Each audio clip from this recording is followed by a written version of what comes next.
In honor of Women's History Month, I thought we'd take a look at some outstanding women of the Civil War. They were smugglers.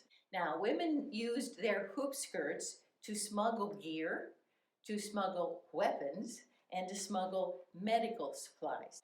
Emma Kline. She was the daughter of a Mississippi plantation owner.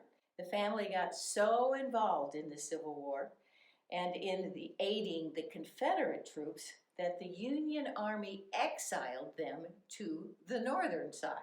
Before she was exiled to the north, she was very creative in getting supplies. She was apprehended in May of 1864, but Emma doesn't seem to care about this. Well, one May afternoon, she and a friend attempted to cross the Confederate lines, saying they had a family pass and they were crossing the lines. Unbeknownst to them, the girls had been watched all day long when the officer noticed specifically that the girls' skirts were rather distended. Emma was held in jail for 3 weeks. A well-known photograph was taken of her to warn everyone not to smuggle under one's hoop skirt. In 1864, a Colonel Mosby and his Confederate troops defeated the Union troops in Maryland. A dinner that night was held in his honor, but the wives weren't there. They had embarked on a supply mission to obtain rolls of cloth and much sought-after boots.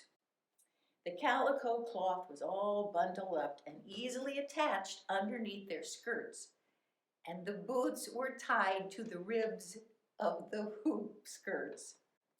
The ladies set off to cross the river, but in the time they had been gone, there were guards set up at the river crossing. But when they got to the river, these guards stopped them, and they were obviously very questioning the fact that they were on the wrong side of the river. So the ladies turned around and went back to the city where this was and stored all the goods that they had secured under their hoop skirts in the walls of a lady's mother's house. Then they went back to the river. Well, they were arrested the next day on suspicion of smuggling. The reason? The ladies were well-known secessionists married to Confederate soldiers. The fact that they were on the wrong side of the river was highly suspect. They were held for 3 weeks. During that time, they convinced the guards that they had just crossed the river for fun. They were, instead of going home, they went back to this house and the mother, and they retrieved all the goods from the walls and secured them again under their hoop skirts. They were able to get across the river this time. Belle Boyd took smuggling to a bit of an art form.